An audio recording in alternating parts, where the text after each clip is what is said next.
Hey everyone, welcome back to Learn with Hassan. Today, we're diving into something truly interesting and often misunderstood called alexithymia. Have you ever met someone who just doesn't know how they feel or who says, I don't know when you ask them what's wrong? Well, it might not be that they don't care, they might actually not know how to describe their emotions. That's what alexithymia is all about. Brain, what is alexithymia? The word comes from Greek. A means without. Lexis means word. And thymos means emotion. So literally, alexithymia means no words for emotions. It's not exactly a mental illness like depression or anxiety. It's more of a personality trait or condition that affects how a person experiences and talks about emotions. People with alexithymia often say things like, I feel something but I don't know what it is. I'm not sure if I'm sad, angry, or just tired. They find it hard to recognize, understand, and describe their own feelings, and sometimes the feelings of others too. Red, what does it look like in real life? Imagine you just got bad news. Most people might cry, talk about it, or show sadness.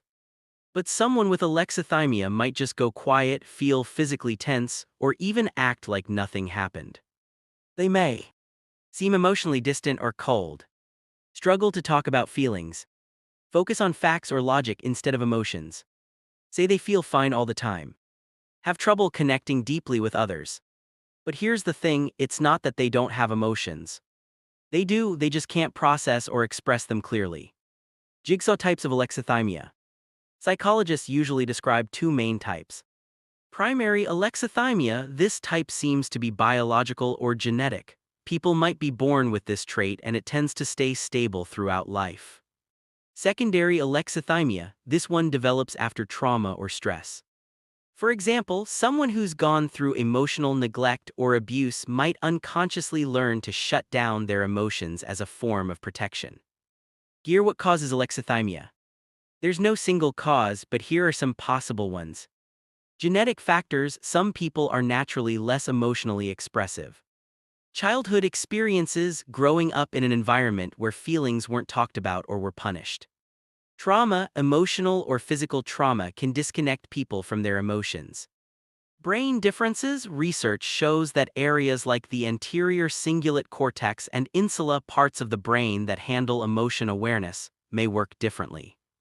And alexithymia often appears alongside other conditions like autism spectrum disorder, ASD, PTSD, post-traumatic stress disorder, depression and anxiety, substance use disorders.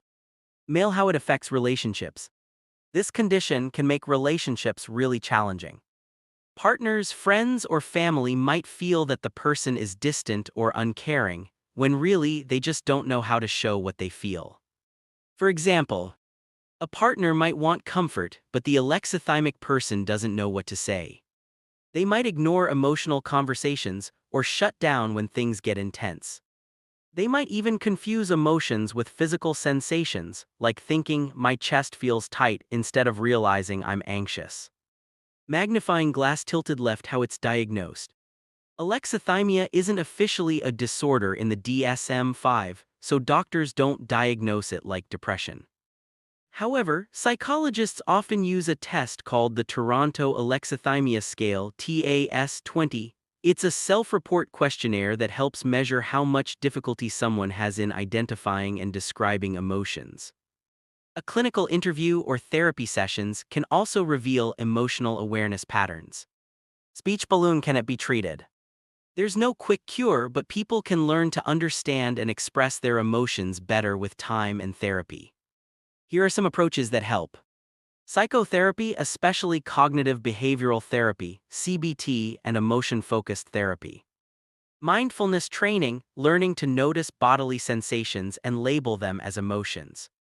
Journaling or art therapy, writing or drawing to express feelings. Group therapy, interacting with others to improve empathy and emotional skills. With patience and the right support, people can make great progress.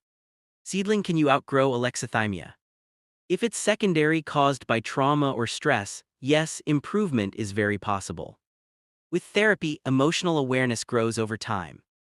But if it's primary, genetic, the goal isn't to cure it, it's to manage it and develop emotional vocabulary and empathy step by step. Interesting fact. Studies show that up to 10% of the population may have alexithymia to some degree. That's 1 in 10 people, which means someone you know could be living with it without realizing it. So, alexithymia isn't about being emotionless, it's about being disconnected from emotions. People with it aren't cold or heartless, they're just speaking a different emotional language, one that can be learned with time and help. If you relate to this or know someone who might, remember, emotions aren't weaknesses. They're signals, and learning to understand them is a strength. Thanks for watching. If you found this video helpful, make sure to hit like, subscribe, and share it with someone who's curious about psychology and human behavior. Let's keep learning together right here on Learn with Hassan. See you in the next video.